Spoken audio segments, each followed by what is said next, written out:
Hello students, this is Tushar Patel, your physics expert. Welcome on M-Vibe. So, कैसे है class 9 के बच्चों?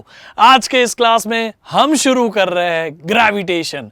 आप लोगों के लिए, आपके फाइनल एग्जाम के लिए हम ग्रेविटेशन को पढ़ रहे हैं, है कि नहीं? मजा आने वाला है हमें ग्रेविटेशन को सीखने में. बहुत ही अमेजिंग सा चैप्टर है. We are gonna enjoy it, you are going to enjoy it also. तो चलिए शुरू करते हैं ग्रेविटेशन को. ग्रेविटेशन एक बहुत ही अमेजिंग सा चैप्टर है. इस चैप्टर को सीखने के लिए काफी सारा विजुअलाइजेशन लगता है. एंड हियर एट M-Vibe मैं आपको वो 3D मॉडल्स की हेल्प से समझाऊंगा ताकि आप लोगों को ग्रेविटेशन सिर्फ समझे ही ना, और उसके अलावा आपको उससे प्यार भी हो जाए. तो चलिए let's begin with my introduction. मैं हूं Tushar Patel. I am your physics expert. It's been more than 7 years I'm teaching physics. और अभी मेरा काम है आप लोगों के लिए फिजिक्स को आसान करना. Let's begin with your class 9 topic which is gravitation. आज के इस क्लास में हम ग्रेविटेशन क्या है उसके बारे में डिटेल में समझेंगे. We'll understand the nature of gravitational force. Okay? चलिए let's understand कि ग्रेविटेशन क्या है, उसकी वजह से क्या क्या हो रहा है, how we are coming into existence.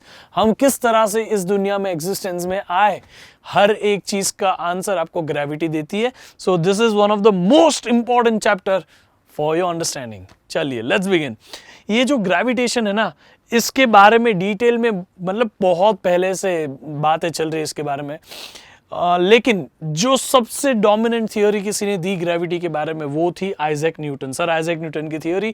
जब आइजैक न्यूटन ग्रेविटी के बारे में रिसर्च कर रहे थे, आप सभी को ये फेमस वाला डायग्राम पता है जहाँ पे एप्पल के पेड़ के नीचे बैठे थे आइजैक न्यूटन. ये स्टोरी आपको थोड़ी बताता हूँ. जिस तरह अभी पेंडेमिक आया था उसी तरह उस वक्त भी न्यूटन जब 1665 के आसपास का टाइम है, उस वक्त के आसपास भी पेंडेमिक आया था. उस वक्त प्लेग फैला हुआ था हर जगह, जैसे अभी कोविड-19 फैला हुआ है. तो उस वक्त के पेंडेमिक में न्यूटन कुछ 23 साल के थे. वो लंदन की कैम्ब्रिज यूनिवर्सिटी के अंदर ट्रिनिटी कॉलेज में पढ़ रहे थे और इसी तरह से पेंडेमिक आ गया. कॉलेज 2 साल के लिए बंद जैसे अभी थी. तो उनको अभी जाना पड़ा घर, और घर जाके वो अपने फार्म पे बैठे थे. वहाँ पे उन्होंने वैसे ही बैठे थे. पता नहीं उनको अभी ऐसा कोई बोलता है कि ये जो एप्पल है उसके ऊपर गिरा, कोई बोलता है नीचे गिरा, अभी किसी को पता नहीं है. बट उन्होंने एप्पल को गिरते हुए देखा और उससे उनके दिमाग में क्वेश्चन रेज हुआ, ये एप्पल नीचे ही क्यों गिरा, इधर क्यों नहीं गया, उधर क्यों नहीं गया, आगे ऊपर नीचे कहीं पे भी तो जा सकता था. But why did Apple fall downward. समझ में आ गया, एप्पल क्यों सिर्फ नीचे ही गिरा. और इस चीज को उन्होंने स्पार्क किया और यहीं से ग्रेविटेशन के साथ उनकी जर्नी शुरू हुई. एप्पल के गिरने के बाद जो ये न्यूटन को क्लिक हुआ और फिर उन्होंने उसी वक्त में ग्रेविटी के ऊपर पूरी की पूरी रिसर्च करना चालू की. न्यूटन सिर्फ 23 साल के थे उस वक्त. सोचो हाउ ब्रिलियंट ही वॉज, है कि नहीं. तो सर आइजैक न्यूटन ने काफी सारी रिसर्च की. उनको ये समझा कि ये एप्पल जो है ना वो नीचे इसलिए गिरा क्योंकि अर्थ उसको अट्रैक्ट कर रहा था. अर्थ वॉज अट्रैक्टिंग द एप्पल, इसलिए एप्पल नीचे गिरा. जैसे ही ऊपर से पेड़ ने एप्पल को छोड़ दिया, एप्पल बाय डिफॉल्ट नीचे अर्थ की तरफ खींच गया. यानी कि ग्रेविटी एक ऐसी चीज है जो दो चीजों को क्या करती है, अट्रैक्ट करती है. Gravity is responsible for attraction of any two objects जो मास के ऑब्जेक्ट्स जिनके पास मास होता है उनको ग्रेविटी अट्रैक्ट कर लेती है. Every object has a mass. I think आपको उसके बारे में तो कोई डिटेल में जरूरत नहीं बताने की. हर चीज के पास मास होता है. मास इज इनहेरिटेड, अंदर की प्रॉपर्टी है. समझ में आ गया. तो ग्रेविटी जो होती है वो सिर्फ और सिर्फ अट्रैक्टिव है. और ग्रेविटी कुछ ऐसे काम करती है जैसे ये रबर बैंड के बीच में मैंने 2 मासेस रखे हैं. जैसे ही हम दबाएंगे तो रबर बैंड जो है उसको तुरंत अट्रैक्ट कर देगा. आप देखो, है ना. सो this is how gravity is attracting every 2 bodies. समझ में आ गया. Every 2 body is being attracted by gravity. Gravity इसी तरह से काम करता है. ग्रेविटी इस रबर बैंड जो स्ट्रेच रबर बैंड है, उसी तरह जैसे स्ट्रेच रबर बैंड को छोड़ दोगे तुरंत वो दोनों मासेस एक दूसरे की तरफ आ जाते हैं, अट्रैक्ट हो जाते हैं. सिमिलरली ग्रेविटी भी ऐसे ही 2 चीजों को अट्रैक्ट करती है. फिर भी आप कभी दूसरे के पास नहीं चले गए ना. मैं बताऊंगा क्यों, हम आगे बात करेंगे उसके बारे में. क्योंकि ग्रेविटी जो है ना ये डिपेंड करती है कि जो मासेस को वो अट्रैक्ट कर रही है वो कितने हैवी है या कितने हल्के हैं. आप अपने फ्रेंड से दूर खड़े हो, आप उसके तरफ अट्रैक्ट नहीं होते जा रहे. क्यों? क्योंकि आप दोनों हल्के हो. लेकिन आप अर्थ के तरफ अट्रैक्ट हो जाओगे. जैसे ही आप जंप करोगे आप तुरंत अर्थ के पास अट्रैक्ट हो जाओगे. रीजन, क्योंकि अर्थ बहुत हैवी है. तो ग्रेविटी डिपेंड्स अपॉन दी मास, कितना हैवी चीज है उसके ऊपर डिपेंड करता है कि कितना ज्यादा अट्रैक्शन होगा, समझा। और दूसरा एक और फैक्टर, आप उस चीज से कितने नजदीक हो उससे भी डिपेंड करता है कि कितना ज्यादा फोर्स होगा। जितने नजदीक उतना ज्यादा फोर्स, जितने दूर उतना कम फोर्स, याद रहेगा। सो ग्रेविटी जो है कब ज्यादा होगी, जब आप नजदीक हो, कब ज्यादा होगी जो हैवी चीज है। तो इसके बारे में थोड़ी और डिटेल बात करते हैं। लेकिन ये ग्रेविटी की वजह से रियल लाइफ में ये प्लैनेट्स का मोशन, मून का मोशन, सब कुछ होता है। कैसे होता है उसको समझने के लिए एक छोटा सा एक्सपेरिमेंटल सेटअप देखते हैं। यहाँ पे हम ग्रेविटेशन को समझने के लिए एक हल्का सा एक पत्थर लेते हैं, पत्थर को हम रस्सी से बांधते हैं, stone is tied to a string, और फिर उसको घुमाना शुरू करता है, ठीक है। और फिर क्या होता है जरा देखते हैं, चलिए लेट्स डू इट। हमने क्या किया, सबसे पहले कि एक बॉल लिया या पत्थर ले लिया, उस बॉल को टाइट कर दिया स्ट्रिंग से और उसको घुमाना शुरू किया। कैसे घूम रहा है, देखो घूम रहा है कि नहीं। आपको पता है कि अभी ये जो पत्थर है या ये बॉल है, उस बॉल को रस्सी ने पकड़ के रखा था। रस्सी अगर उस बॉल को पकड़ के नहीं रखती ना, तो बॉल कहीं और ही जाता, घूम नहीं पाता, समझ गए कि नहीं। तो ये रस्सी किस तरह से इस बॉल को अभी पकड़ के रख रही है और फिर वो बॉल सर्कल में घूम पा रहा है, यही सेम काम ग्रेविटेशन करता है, ग्रेविटी करता है मून के लिए। इसीलिए मून अर्थ के आसपास रिवॉल्व कर पाता है। यही सेम काम ग्रेविटी करती है अर्थ के लिए, इसीलिए अर्थ सन के आसपास घूम पाता है। तो जो काम अभी यहां पे रस्सी का है ना, कि वो ये बॉल को पकड़ के रखा है, वही काम ग्रेविटी का भी है जब अर्थ और मून की बात आती है। तो इसीलिए हम बोलते हैं कि ball is tied to a thread. अभी जैसे हम उसको घुमाएंगे तो वो उसकी स्पीड बढ़ रही है, उसकी डायरेक्शन ऑफ स्पीड देखो बदल रही है, यानी कि वेलोसिटी का जो डायरेक्शन है वो बदल रहा है। देखो कभी ऐसा कभी ऐसा कभी ऐसा ऐसे। लेकिन ये सबको करने के लिए मदद कौन कर रहा है, ये रस्सी। रस्सी नहीं होती ना, ये रस्सी के अंदर देखो फोर्स लग रही है, उसी की वजह से ये सब हो पा रहा है, समझे कि नहीं। अभी ये रस्सी जो है वो एक्चुअली में एक बहुत इंपॉर्टेंट फोर्स प्रोवाइड कर रही है। अगर मैं आपको सिंपल टर्म्स में बताऊं तो यहां ये रस्सी अंदर की तरफ बॉल को पकड़ के रख रही है। अगर ऐसा नहीं करती तो जब भी कोई चीज सर्कल में घूमती है ना, तो उसके ऊपर बाहर की तरफ एक फोर्स लग जाती है, वो तुरंत बाहर चले जाता है। कैसे जाता है, कौन से डायरेक्शन में रहता है, उसके बारे में डिटेल में बात करेंगे। लेकिन अभी बात है कि हम भी जब समझो कि टर्न ले रहे हैं, तो राइट टर्न लो तो लेफ्ट में ऐसा पुश लगता है, लेफ्ट में ऐसा धक्का लगता है, लेफ्ट लो तो राइट में धक्का लगता है। आप अगर कहीं पे भी कभी बैठे हो तो देखा होगा आपने, पानी के अंदर हाथ डालो और पानी घुमाओ ऐसा, तो देखो पानी सारा बाहर के साइड चले जाता है। तो उससे वो बचाने के लिए हम अंदर की तरफ रस्सी रखें। ये रस्सी जो है उस बॉल को इस सर्कल में पकड़ के रख रही है। अगर ये रस्सी नहीं होती तो ये बॉल पकड़ा नहीं जा सकता था सर्कल के अंदर। तो ये जो अंदर की तरफ पकड़ के रखने के लिए रस्सी जो फोर्स लगा रही है, उस फोर्स का नाम है सेंट्रीपिटल फोर्स। उस फोर्स का नाम क्या बेटा, सेंट्रीपिटल फोर्स। Centripetal force. अभी ये सेंट्रीपिटल फोर्स का मतलब समझिए। सेंट्री यानी कि सेंटर, सेंट्री यानी कि सेंटर, सेंट्रीपिटल फोर्स। अब समझिए इस चीज को, सेंट्री यानी कि व्हाट, सेंटर, पिटल यानी कि लविंग और टूवर्ड्स, अट्रैक्टेड टूवर्ड्स और loving, so it is towards. और फोर्स यानी कि force towards a centre is called as centripetal force. I hope you got this is easy right. तो मुझे बताइए, फोर्स जो टूवर्ड्स अ सेंटर है उसी को हम कहते हैं सेंट्रीपिटल फोर्स। समझा कि नहीं, याद रहेगा। Centripetal force is a force towards the centre. आप देख सकते हो यहाँ पे बॉल से रस्सी के अलोंग जो ये ग्रीन येलो कलर का जो हमें एरो दिख रहा है ना, that is called a centripetal force. तो string provides a centripetal force for this ball so that ball is in the circle. But क्या होगा अगर ये बॉल को सेंट्रीपिटल फोर्स मिले ही ना, बॉल की ये रस्सी हो ही ना, रस्सी ही तो उस बॉल को सेंट्रीपिटल फोर्स दे रही थी। तो अगर हम उस रस्सी को बीच में से काट दे किसी भी मूवमेंट पे, तो जैसे ही हम उसे काटेंगे आप यहां पे देख पाओगे कि ये जो बॉल है वो निकल जाएगा अपने ऑर्बिट से बाहर। और ये किस तरह से बाहर निकल रहा है, देखो टेंजेंट के अलोंग निकल रहा है। आप आराम से यहां पे देख सकते हो कि वो ऐसे टेंजेंशियली निकल गया, समझे। इसी तरह अगर ये ग्रेविटी ना होती तो अर्थ भी ऐसे सन के आसपास घूमते घूमते घूमते घूमते निकल जाता कहीं और फिर ट्रैवल करता रहता सन से दूर दूर दूर दूर दूर। समझ में आया कि नहीं? इसी तरह मून भी अर्थ के ऑर्बिट से निकल जाता और फिर कहीं चला जाता ऐसे टेंजेंशियली आउटवर्ड और दूर दूर दूर जाते रहता। तो ये है सेंट्रीपिटल फोर्स का कमाल कि ये सर्कल परफॉर्म हो पाता। अगर सेंट्रीपिटल फोर्स नहीं हो तो बॉल भी नहीं रहेगा उस सर्कल में। बिना सेंट्रीपिटल फोर्स सर्कुलर मोशन नहीं होता। सर्कल में कोई भी चीज घूम नहीं सकती if there is no centripetal force.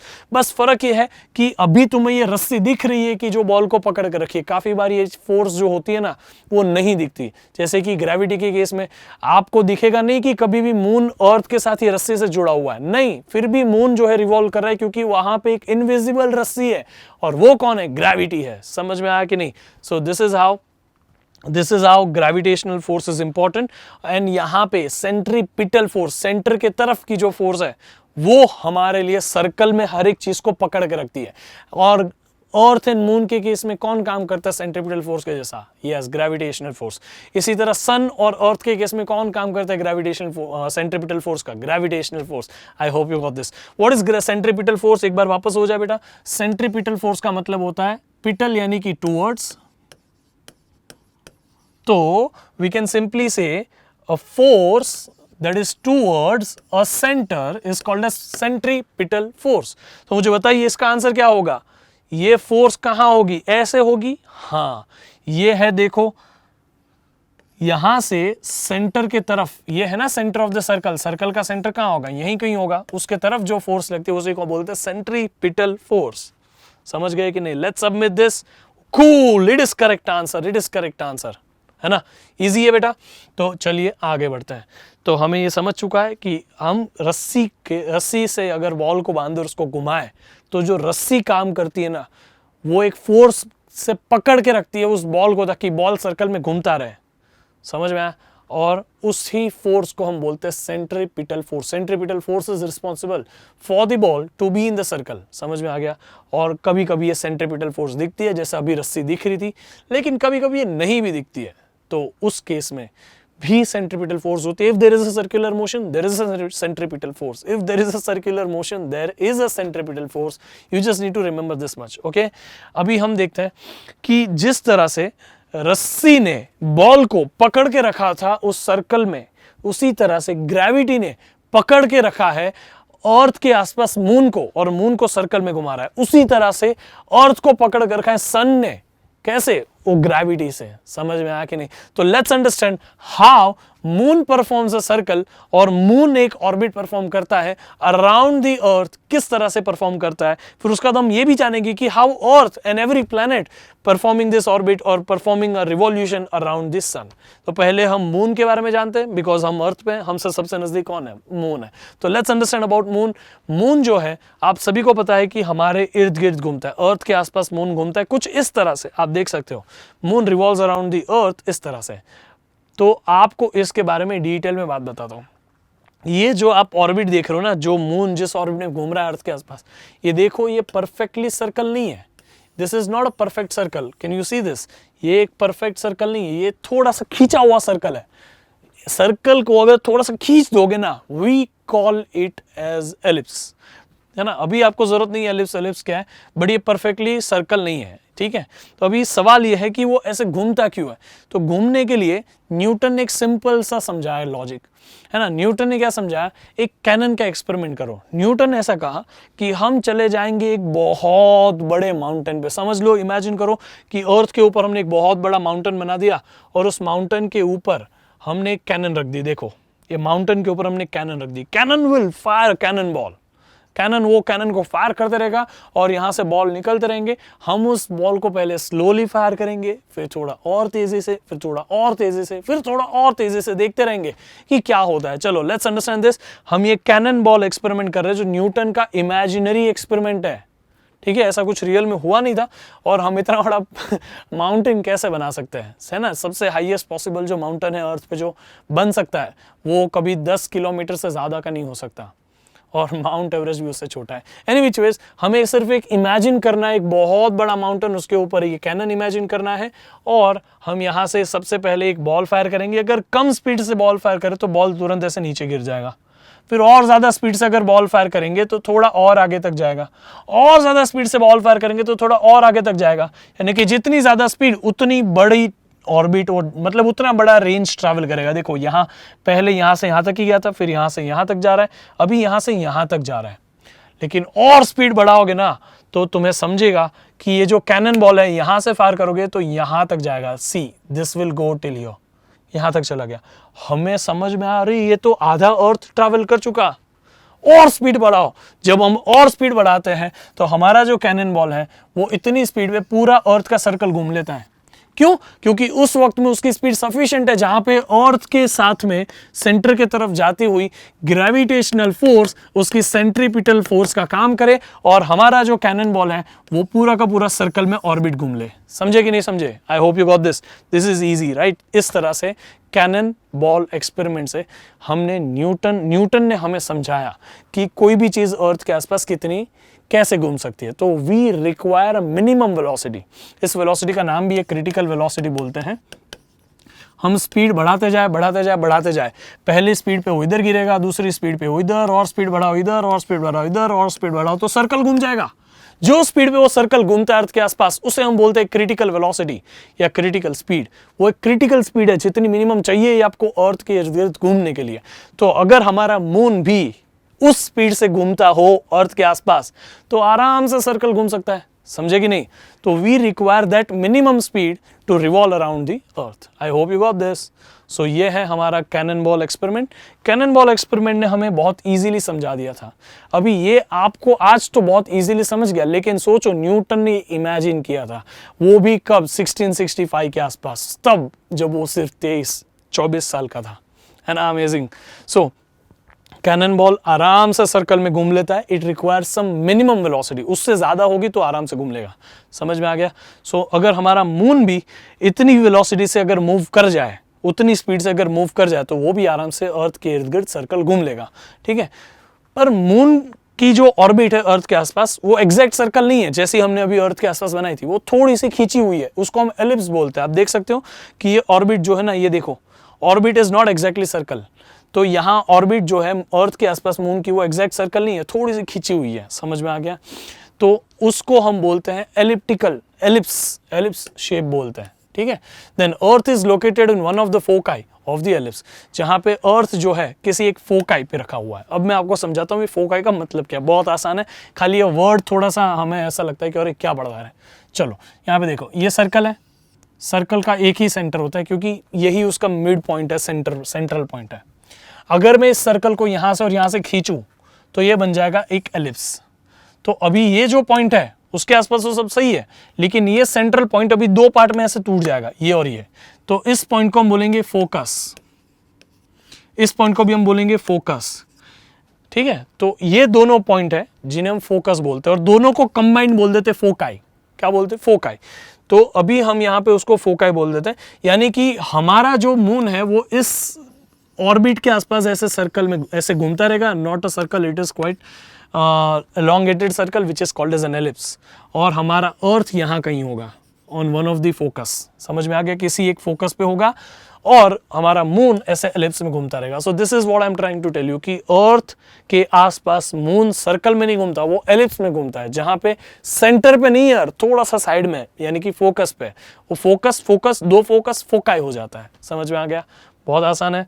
तो if there is a moon's orbit is not, अगर, अच्छा ये बात भी बहुत जरूरी है, मून की जो ऑर्बिट है, हमें ऐसा लगता है कि ये अर्थ है, अर्थ के आसपास मून ऐसे घूमता है, नहीं, वो थोड़ी सी टिल्टेड है। Can you see this?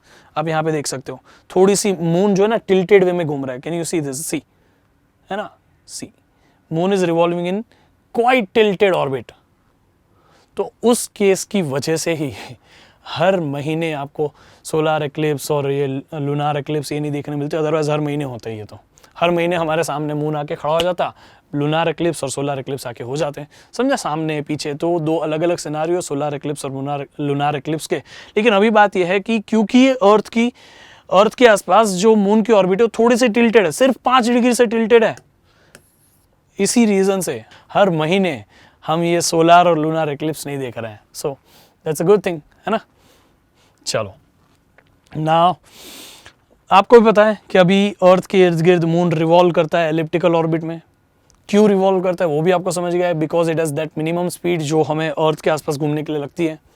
लेकिन कितने समय में घूम के आता है, तो it takes 27.3 days to complete one revolution around the earth. This motion is called as revolution. समझ में आ गया? ये जो पेन अभी कर रहा है ना वो रिवॉल्यूशन है, ये अभी जो मैं कर रहा हूँ वो रोटेशन है। समझ में आ गया? तो देयर इज अ डिफरेंस। आपका पंखा जो है वो रिवॉल्व नहीं कर रहा, रोटेट कर रहा है, रोटेट। और पंखे के जो विंग्स है, सिर्फ विंग्स, वो सिर्फ विंग्स के अगर आप बलून लगा दो तो बलून जो रिवॉल्व कर लेगा। ठीक है, थोड़ा सा फर्क है दोनों में, बहुत आसान है। तो मून के लिए हमने पढ़ा, मून जो है वो रिवॉल्व करता है अर्थ के आसपास थोड़ी एलिप्टिकल ऑर्बिट में। It takes 27.3 days and has a tilted orbit by 5 degree. और उसी वजह से हम हर महीने लूनार और सोलर इक्लिप्स नहीं देख रहे। अच्छी बात है कि नहीं? लेकिन इसी तरह से हमें यह भी जानना है किस तरह से सन और अर्थ एक दूसरे के आपस में जुड़े हुए हैं और अर्थ किस तरह से सन के आसपास रिवॉल्व कर रहा है। सो लेट्स अंडरस्टैंड दैट सिर्फ अर्थ ही नहीं, सारे के सारे प्लैनेट्स भी तो सन के आसपास रिवॉल्व कर रहे हैं ना। वो कैसे कर रहे हैं उसको हमें समझना है अभी। ठीक है, let's understand the motion of planets around the sun. ठीक है, अभी इसके लिए हम एक थोड़ी सी छोटी सी स्टोरी समझते हैं। बहुत पहले की बात है, बहुत पहले की। उस वक्त में हम ऐसा मानते थे, हम तो अर्थ पे रहते, हम तो तभी कहीं गए नहीं थे, हम ऐसा मानते थे कि सन है, मून है, जो भी प्लैनेट्स हमें दिखते हैं सब ना अर्थ के आसपास घूमते हैं। इसलिए सुबह सन आता है चले जाता है, मून आता है चले जाता है, सारे के सारे प्लैनेट्स रात को आते हैं चले जाते हैं, दिखते हैं। हमें लगता था we are the centre of the solar system और we are the centre of the universe, there is nothing other than us, बाकी सब चीजें तो हमारे आसपास घूम रही है। ऐसा मानते थे हम। ये थियोरी जो थी उसको हम बोलते जियोसेंट्रिक मॉडल। इस मॉडल ऑफ यूनिवर्स को, जिसमें earth is actually the centre of the universe माना जाता है, उससे हम बोलते जियोसेंट्रिक मॉडल। ये जो मॉडल है हमें यूडोक्सस ने दिया था, तो ये मॉडल में अर्थ was the centre of the universe, बाकी सारे के सारे सन को भी अर्थ के आसपास रिवॉल्व करा दिया था। सोचो, सन हो, यहाँ पे देखो मार्स है, नेपच्यून है, सैटर्न है, वीनस है, जुपिटर है, ये यूरेनस है, मर्क्यूरी है, मून है, सब कुछ, everything revolves around the earth, we are the centre. लगता है ना अपोनिच भगवान है, बस वैसा ही माना था। अभी ये बात उस वक्त में बहुत जेन्युइन थी। हमें अभी पता चल चुका है कि भाई हम सन के आसपास घूम रहे हैं, और उस घूमने के बाद आते तब बोलते 1 साल हो गया। हमें अभी ये पता है कि हम घूम रहे इसीलिए सन हमें दिख रहा है, लेकिन उस वक्त में हमें ये सब नहीं पता था। सन के रोटेशन की वजह से दिन और रात होते, ये भी हमें नहीं पता था। इसीलिए हम उस वक्त में बाय डिफॉल्ट मान लेते थे कि हमारे आसपास सन आके चला जाता है, और वही एक्चुअली रियलिटी है। अभी आपके दिमाग में पहले दिन से घुसा दिया गया, जब से आप पैदा हुए ना तब से आपको बोला है कि हम सन के आसपास रिवॉल्व कर रहे हैं, हमारा अर्थ रोटेट कर रहा है, 24 घंटे में एक बार रोटेट कर लेता है तो 1 दिन हो जाता है, इसीलिए कभी सूरज दिखता है, कभी रात को नहीं दिखता है। बात यही है कि आपको अभी पता है इसलिए बहुत ऑब्वियस लग रहा है, लेकिन पहले ऐसा नहीं था, पहले किसी ने नहीं देखा था, समझ गए? तो तब उस वक्त इतना ऑब्वियस नहीं था। देखो कितनी पुरानी बात है, 380 BC की, समझ में आ गया? तब हम ये मॉडल को यूज करते थे। लेकिन फिर उसके बाद में कुछ लोगों ने, जैसे कि निकोलस कोपरनिकस, उसके अलावा भी 1-2 साइंटिस्ट थे जिन्होंने इसके ऊपर काम किया। निकोलस कोपरनिकस ने हमें एक दूसरा मॉडल दिया यूनिवर्स का, यानी कि हमारे सोलर सिस्टम। तब हमें यूनिवर्स और सोलर सिस्टम में इतना डिफरेंस नहीं पता था, तो उसने बोला कि हम जो पढ़ रहे हैं ना वो गलत है। हमें एक्चुअली ऐसा बोलना है कि सन जो है वो हमारे सोलर सिस्टम या यूनिवर्स का सेंटर है, उसके आसपास अर्थ भी रिवॉल्व कर रहा है, मार्स और विनस और सब कोई उसके आसपास रिवॉल्व कर रहा है, और ये जो मून है वो एक्चुअली अर्थ के आसपास रिवॉल्व कर रहा है। Do you get this? तो हम सेंटर ऑफ द यूनिवर्स नहीं है, सन इज द सेंटर, और उसके आसपास हम सब रिवॉल्व कर रहे हैं। We are just like any other planet. इस मॉडल को बोलते हैं heliocentric model. This model is called as heliocentric model, और इस मॉडल को उसने 1543, सोचो कब, कितना समय लग गया लोगों को ये रियलाइज करने में कि एक्चुअली में हमारे आसपास सन और मून घूम के नहीं जा रहे, हम उसके आसपास घूम रहे हैं। सन के आसपास, मून तो ऑब्वियसली हमारे आसपास ही घूमता है। सो सिमिलर वे में फिर उसके बाद कुछ साइंटिस्ट है, जैसे गैलीलियो टेलीस्कोप डिजाइन करा था, है ना? उसको पता ही नहीं था टेलीस्कोप, बहुत उसने खुद ही टेलीस्कोप बनाया था, आपको पता है गैलीलियो ने टेलीस्कोप बनाया था। उसने फिर देखा, उसको ना वीनस और ये सब दिखने लगे उसके टेलीस्कोप से। सोचो ये कब की बात है, कुछ 15-16 सेंचुरीज के आसपास की बात है।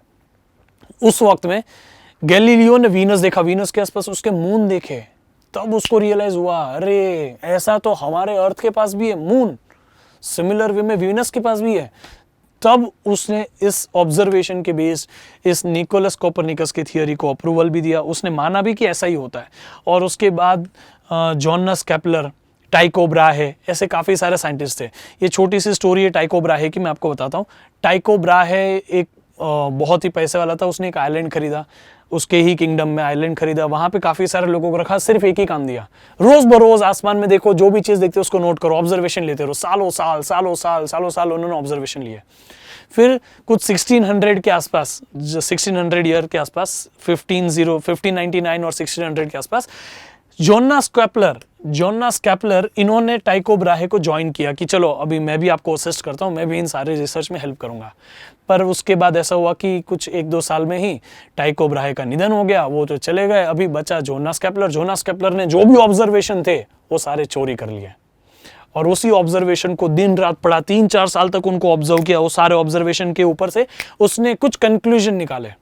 अभी हम उस कंक्लूजन को एज ऑब्जर्वेशन नहीं देखेंगे, क्योंकि हमें वो केपलर ने जो कंक्लूजन निकाले उसके लॉ अभी नहीं पढ़ने। This is not in our syllabus right now, क्योंकि अभी हम बहुत छोटे उसको समझने के लिए। बट केपलर ने वो जो 3-4 साल के ऑब्जर्वेशन को स्टडी किया ना, उसके बेस्ड उसने 3 चीजें बताई, बहुत इंपॉर्टेंट है, मैं आपको बताता हूँ। सबसे पहला उसने ये बताया कि सबसे पहला ऑब्जर्वेशन ये बताया कि अर्थ और कोई भी प्लैनेट हो वो सन के आसपास घूमता है, ये हमें पता था। उसने ये बताया कि सर्कल में नहीं घूमते हैं, वो एलिप्स में घूमते हैं। याद करो, जैसे मून अर्थ के आसपास एलिप्स में घूमता है, उसी तरह सन के आसपास अर्थ भी एलिप्स में घूमता है।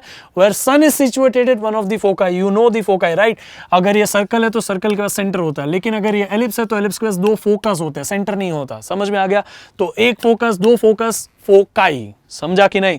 तो sun is situated at one of the foci, earth revolves around the elliptical orbit. Similarly, every planet revolves around the sun in elliptical orbit. I hope it is easy. ठीक है, ये सबसे पहला ऑब्जर्वेशन था। उसके बाद दूसरा जो ऑब्जर्वेशन था, ये हमने ये देखा कि समझ लो यहाँ पे पहले अर्थ की एक पोजीशन मान लेते, चलो this is the position, okay, ये एक पोजीशन मान लो, और दूसरी रैंडम पोजीशन यहाँ पे मान लो। हम सेम टाइम पे दोनों को चालू करेंगे और सेम टाइम पे दोनों को बंद कर देंगे। ठीक है, देखो बंद कर दिया, बंद कर दिया। देखो अब आप देखोगे जो अर्थ एक्चुअली में यहां पे था, उसने जितने समय में यहां से यहां आया, उतने ही समय में जो अर्थ यहां पे था वो यहां तक पहुंच गया।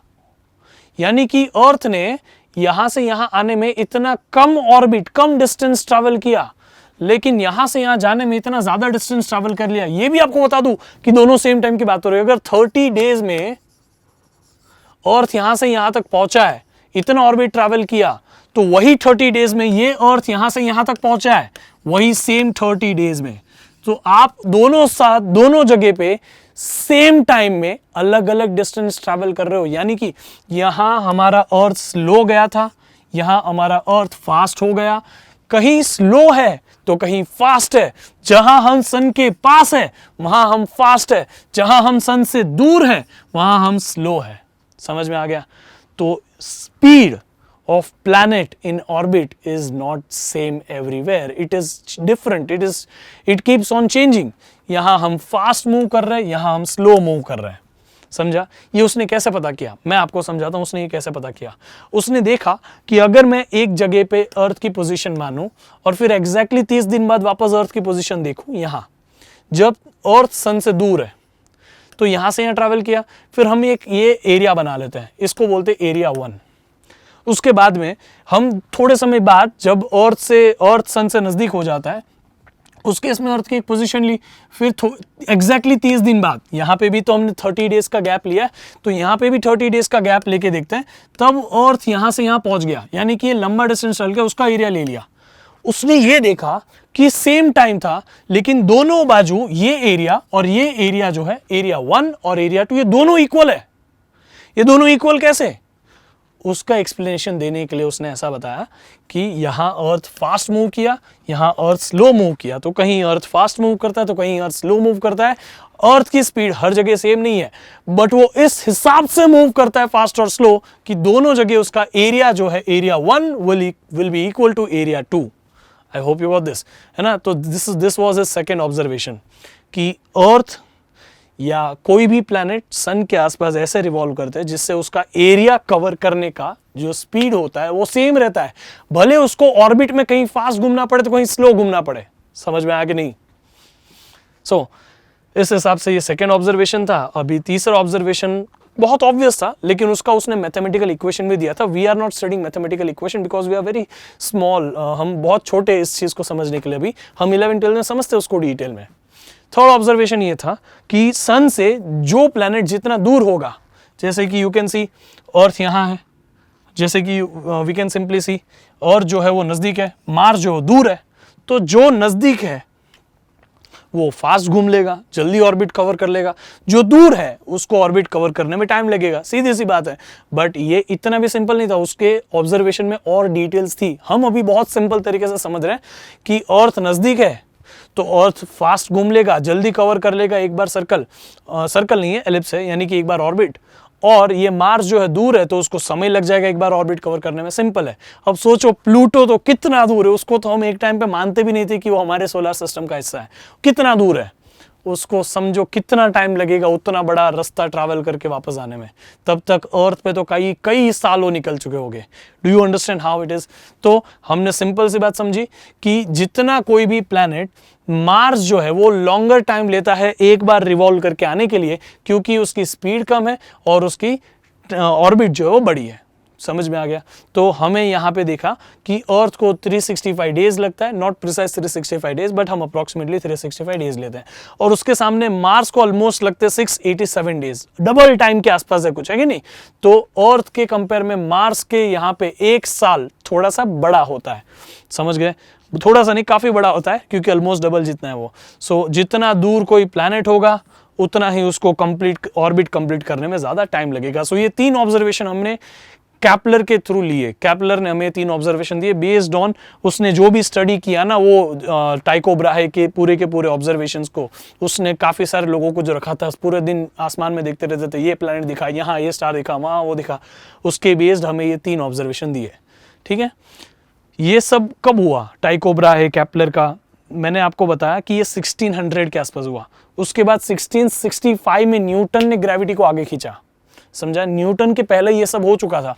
इवन न्यूटन ने, ये कैपलर ने जो ये यहाँ पे ये चीज बताई है ना, उसकी हेल्प लेके न्यूटन ने जब अपना लॉ दिया ना, न्यूटन ने जो लॉ दिया उस पर सब डाउट करते थे। 23 साल का बच्चा था, कोई मानता ही नहीं था। तो न्यूटन ने ये कैपलर के ये जो ऑब्जर्वेशन है, इस ऑब्जर्वेशन के मैथमेटिकल पार्ट को यूज करके खुद का लॉ प्रूफ कर लिया। पूरी दुनिया को मानना पड़ा। There was no other option. समझ गया?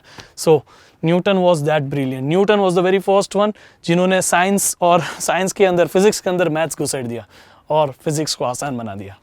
ठीक है? सो आई होप आपको समझा कि प्लैनेट्स किस तरह रिवॉल्व करते हैं और सन के आसपास, उनके ऊपर क्या क्या ऑब्जर्वेशन हमें पता है। इन्हीं को हम आगे जाके लॉस बोलते हैं, लेकिन अभी हम सिंपल रखते हैं। ठीक है? चलो, अभी ग्रेविटी की वजह से अर्थ के ऊपर क्या होता है, तो अर्थ के ऊपर हम देखते हैं कि टाइड्स आती है। आपने सुना होगा हाई टाइड, लो टाइड, ये सब क्या है, कैसे, मैं आपको समझाता हूँ टाइड्स के बारे में। पहले तो टाइड्स क्या है वो समझ लो। टाइड्स के बारे में समझते हैं कि टाइड्स कैसी होती है। जब लो टाइड आती है तो पानी का लेवल समंदर में नीचे हो जाता है, हाई टाइड में पानी का लेवल ऊपर हो जाता है। समझ में आ गया? इतना सिंपल है। अभी हम ये समझेंगे कि ये टाइड्स आती कैसे हैं। तो टाइड में, लो टाइड में पानी का लेवल नीचे हो जाता है, रिसिड्स हो जाता है, और हाई टाइड में पानी का लेवल एडवांस हो जाता है, आगे बढ़ जाता है। अभी ये टाइड्स आती कैसे हैं, तो आपके यहाँ देखो, सबसे पहले अर्थ के ऊपर पानी, बहुत सारा पानी है। जब बहुत सारा पानी है ना, तो पानी इकट्ठा गिना जाता है। समंदर में इतना सारा पानी है। मून का ग्रेविटी पानी को खींच रहा है, सन का ग्रेविटी पानी को खींच रहा है, अर्थ रिवॉल्व कर रहा है, रोटेट कर रहा है।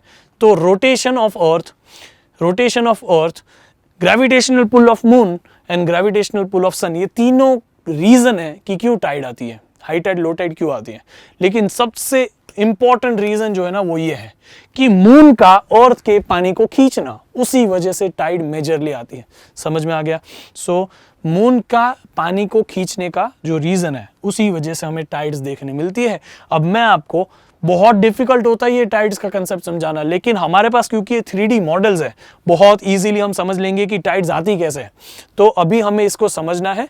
आप यहाँ पे देखेंगे कि मैं आपको कैसा समझा रहा हूँ, मजा आ जाएगा। देखो क्या होता है, पहले हम समझ लेते हैं। चले, अभी हमने इसको प्ले नहीं किया, हमें पता है कि यहाँ अर्थ है, उसके आजू बाजू मून रिवॉल्व करता है, ठीक है। मून अर्थ के आसपास एक बार घूम के आ जाए, उसके लिए उसको कितना समय लगता है, 27.3 डेज है ना, मैंने अभी थोड़ी देर पहले बताया। हाँ, लेकिन अर्थ जो है रोटेट करता है 24 घंटे में एक बार। अभी बात अर्थ के रोटेशन की भी नहीं है, मून के रिवॉल्यूशन की भी नहीं है। अभी बात यह है कि आपको यहाँ देखना है, अर्थ रोटेट तो कर रहा है, मून तो उसके कंपेयर में बहुत स्लो जाता है रिवॉल्व करने। तो उस केस में जहां मून होगा उस तरफ पानी का लेयर ऊपर आ जाएगा। अभी यहाँ मून है तो मून की ग्रेविटी इस तरफ के पानी, यहाँ जो भी पानी है ना, उसको ऊपर लेवल ऊपर खींच लेगी, क्योंकि ग्रेविटी उसको ऊपर अपनी तरफ खींचती है। तो यहाँ का पानी का लेवल ऊपर आ जाएगा। कहाँ से ऊपर आएगा? अर्थ पे तो जितना पानी उतना रहेगा ना। तो अगर ये अर्थ है, यहाँ मून है, समझे, तो इस साइड से और ऊपर से पानी सारा इधर आ जाएगा, आजू बाजू से ऊपर नीचे से सारा का सारा पानी वहां आ जाएगा जहां मून है। लेकिन सिर्फ इतना ही नहीं, आप ध्यान से देखो तो यहाँ तो देखो, अभी देखो ये मून कहाँ है बेटा, यहाँ है। जहां पे मून है ना, उसके सामने देखिए कौन है, अमेरिका है, ठीक है। देखो मैं आपको समझाता हूँ, थोड़ा सा इसको रोटेट करने देते हैं, मैं आपको समझाता हूँ। अभी देखिएगा, हम अर्थ के सामने ले लेते हैं ये मून को, ठीक है। चलो let's take it, sorry earth के नहीं, इंडिया के सामने ले लेते हैं। So here is the moon and here is the India. Okay, let's see. आप देख रहे हो कि मून जो है इंडिया के सामने है, तो इंडिया के सामने मून है, इसका मतलब कि इंडिया के आजू बाजू हाई टाइड आई है, वहां पे पानी खींचा हुआ है मून ने। तो पानी कहां से उसके पास आएगा? तो पानी उसके परपेंडिकुलर साइड से, यानी कि यहां जहां मून है उसके सामने हाई टाइड है, लेकिन उसके आजू बाजू अभी यहां मून है, यहां इंडिया है, तो इस दोनों बाजू से पानी ऐसे आ जाएगा, और ऊपर नीचे से भी, ऊपर नीचे से इतना नहीं आएगा, बट यहां से आ जाएगा। तो जब यहां मून है तो इंडिया पे हाई टाइड है, और यहां लो टाइड है, समझ गए। और वही रीजन की वजह से इंडिया के पीछे भी, ये इंडिया के पीछे देखो अमेरिका दिख रहा है, वहां पे भी देखो हाई टाइड है, ये देखो हाई टाइड दिख रही है कि नहीं। तो अगर मून यहां है, इंडिया यहां है, अमेरिका यहां है, तो इसका मतलब यह है कि इंडिया पे हाई टाइड है, अमेरिका पे हाई टाइड है, और यहाँ अफ्रीका और इस बाजू के रीजन में लो टाइड है। तो यानी कि एट अ टाइम ये दोनों चीजें चलती है, हाई टाइड और लो टाइड। कहीं हाई टाइड है तो कहीं लो टाइड है। जहां हाई टाइड है उसके परपेंडिकुलर में लो टाइड होती है, और जहां हाई टाइड है उसके पीछे 180 डिग्री पे लो हाई टाइड ही होती है। समझ में आ गया? तो यहाँ हाई टाइड तो उसके पीछे भी हाई टाइड, यहाँ हाई टाइड तो उसके परपेंडिकुलर में लो टाइड। समझ गए? तो देखो अभी सिंपल हो गया। अभी यहाँ पे देखो, अफ्रीका के सामने हमने रख दिया मून को, तो अफ्रीका पे अभी हाई टाइड है, तो अफ्रीका के पास अभी हाई टाइड है, तो यहाँ इंडिया से सारा का सारा पानी उस साइड चला जाएगा। इंडिया के पास अभी लो टाइड है, अफ्रीका के पास चला गया पानी, और थोड़ा सा पानी इसके पीछे भी चला गया। तो जिस बाजू हाई टाइड होती है उसके अपोजिट साइड भी हाई टाइड होती है। यहाँ पर हाई टाइड तो है अफ्रीका के पास, तो यहाँ पे भी हाई टाइड है। समझ गए? और यहाँ अमेरिका के पास लो टाइड है, तो उसके पीछे इंडिया है, तो इंडिया के पास भी लो टाइड होगी। समझ में आ गया? तो इसी तरह से हम जो 24 मून अगर एक ही जगह, मून को तो 27 दिन लग रहे ऑलमोस्ट ना एक बार घूम के आने को, लेकिन उसके सामने सोचो मून एक ही जगह पे है और तो 24 घंटे में पूरा रोटेट होके आ रहा है कि नहीं? तो एक दिन में 24 घंटे होते हैं, 24 घंटे में हम वापस मून को एक बार देखने वाले हैं। और एक बार जब हम मून को देखते हैं तो हमारे पास तो हाई टाइड है ही, पीछे भी हाई टाइड है ना। यानी कि हम जब उल्टे हो गए तो अभी पीछे वाला हिस्सा मून के सामने होगा, तब भी यहां पे हाई टाइड होगी। आप समझे कि नहीं? तो एक दिन में अगर मेरे सामने मून है या मेरे पीछे मून है, उन दोनों केसेस में मेरे पे हाई टाइड है। इंडिया के सामने मून होगा तो भी हाई टाइड इंडिया पे, इंडिया के पीछे मून होगा तो भी हाई टाइड इंडिया पे। समझ गए कि नहीं? और हम एक्चुअली में अगर एक ही जगह पे मून है तो हम तो पूरा रोटेट करके ऐसे आ गए ना। तो जब यहां थे हम तभी भी हाई टाइड थी, और जब यहां थे तभी भी हाई टाइड थी, जब वापस यहां आए तो भी हाई टाइड है। यानी कि 24 घंटे में आप देखो, पहले मैं यहां पे था, 12 घंटे बाद यहां होगा ना, तब यहां वापस क्या होगी? हाई टाइड होगी। वापस 24 घंटे में 2 बार हाई टाइड हो गई। समझे कि नहीं? और जब मैं यहां पे हाई टाइड चल रही है, तो मैं अगर इंडिया यहां पे तो लो टाइड आ गई, वापस यहां पे होगा तब भी लो टाइड होगी। तो कितनी बार लो टाइड हुई? 2 बार। तो 24 घंटे में 2 बार हाई टाइड, 2 बार लो टाइड्स होती है। जब हम मून के सामने हैं या मून के पीछे हैं, दोनों केसेस में हाई टाइड है, और उसके परपेंडिकुलर डायरेक्शन में लो टाइड है। समझे कि नहीं? आई hope you got this is easy, right? तो ये मून का ग्रेविटेशनल इन्फ्लुएंस ही है जो हमारे समंदर के पानी के लेयर को, लेवल को ऊपर ले लेता है और हमारे यहाँ पे हाई टाइड और लो टाइड का कंसेप्ट चलता है। अब मुझे बताइए कहाँ हाई टाइड एक्सपीरियंस होगी? कहाँ?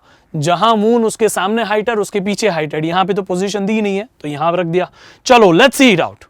वो it is correct answer. I hope आपको समझा कि किस हिसाब से हाई टाइड और लो टाइड आती है।